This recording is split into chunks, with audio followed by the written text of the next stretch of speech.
Perdebatan akan saya mulai dalam 3, 2, 1. Salam konstitusi, jadikan buku sebagai tongkat revolusi. Assalamualaikum warahmatullahi wabarakatuh. Salam sejahtera untuk kita semua. Shalom, Om Swastiastu, Namo Buddhaya, dan salam kebajikan.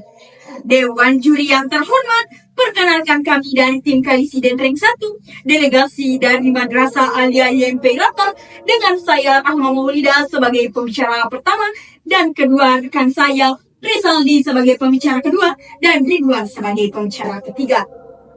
Dewan juri yang terhormat, mosi perdebatan kita pada kali ini yaitu penerapan kembali sistem penjurusan pada SMA, SMK, dan Madrasah Alia di seluruh Indonesia.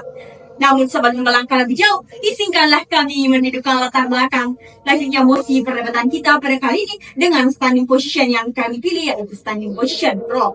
Latar belakang lahirnya mosi perdebatan kita pada kali ini yaitu berakar pada kegelisahan akan pendidikan yang semakin kehilangan struktur. Dalam upaya memberikan kebebasan belajar, sistem pendidikan justru mulai kehilangan kompas.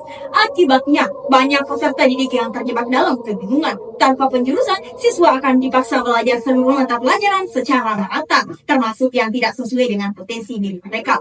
Sehingga, status quo mosi perdebatan kita pada kali ini urgen. Sejatinya Dewan Juri yang terhormat, tujuan diperdebatkannya mosi perdebatan kita pada kali ini sebagai sudut pandang pihak pro untuk memperjuangkan kembali arah pendidikan struktur dalam sistem pendidikan menengah.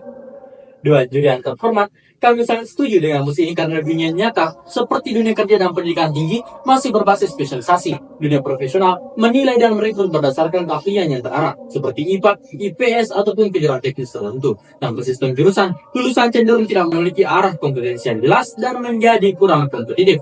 Menurut LinkedIn Workforce Report, banyak pekerjaan berkembang seperti data science dan teknik perangkat lunak membutuhkan latar belakang pendidikan yang spesifik. Bahkan di tingkat interlevel, perusahaan mensyaratkan pendidikan yang linear dan relevan. Perguruan tinggi pun mensyaratkan jurusan tertentu dalam seleksi masuk, seperti jurusan kedokteran yang membutuhkan dasar IPA. Sistem tanpa jurusan membuat siswa belajar terlalu luas, tetapi dangkal, yang berdampak pada kesiapan mereka di jenjang yang lebih tinggi. Menurut studi McKinsey & Company, menyebutkan ketidaksesuaian kompetisi lulusan dengan kebutuhan industri sebagai penyebab utama pengangguran muda. Negara maju seperti Jerman sudah menerapkan sistem spesialisasi sejak dini melalui sistem dual track yang memisahkan jalur akademik dan kejuruan. Ini terbukti efektif ditandai dengan rendahnya pengangguran pemuda menurut data Organization for Economic and Cooperation and Development. Dewan juri yang terhormat, di era disrupsi teknologi dan otomatisasi, dunia kerja tak lagi sekedar menuntut ijazah, tetapi keahlian khusus yang mendalam. Sistem pendidikan pun perlu menyesuaikan diri, salah satunya dengan menerapkan kembali penjurusan di SMA, SMK, dan MA. Laporan terbaru dari World Economic Forum Future of Jobs Report 2025 menyebutkan bahwa hingga tahun 2030, 22% pekerjaan saat ini akan tergantikan oleh otomatisasi. Tetapi di sisi lain akan tercipta 78 juta pekerjaan baru yang membutuhkan keterampilan spesifik, terutama di bidang teknologi, data, kesehatan, dan teknik. Artinya, lulusan tanpa keahlian yang jelas akan sulit bersaing di pasar kerja. Sistem penjurusan memberikan struktur belajar yang lebih fokus. Siswa bisa mendalami bidang seperti IPA, IPS, atau bahasa sesuai minat dan potensinya. Ini membuat proses belajar tidak hanya lebih relevan, tapi juga lebih efektif dalam membentuk kesiapan karir maupun pendidikan tinggi. Tanpa penjurusan, siswa justru terjebak dalam beban belajar yang terlalu luas, tanpa arah yang jelas. Akibatnya, waktu terbuang untuk hal-hal yang tidak mendukung masa depan mereka. Maka, menerapkan kembali sistem penjurusan bukanlah langkah mundur, justru adalah bentuk adaptasi cerdas terhadap perubahan zaman agar siswa Indonesia tak hanya lulus, tapi siap.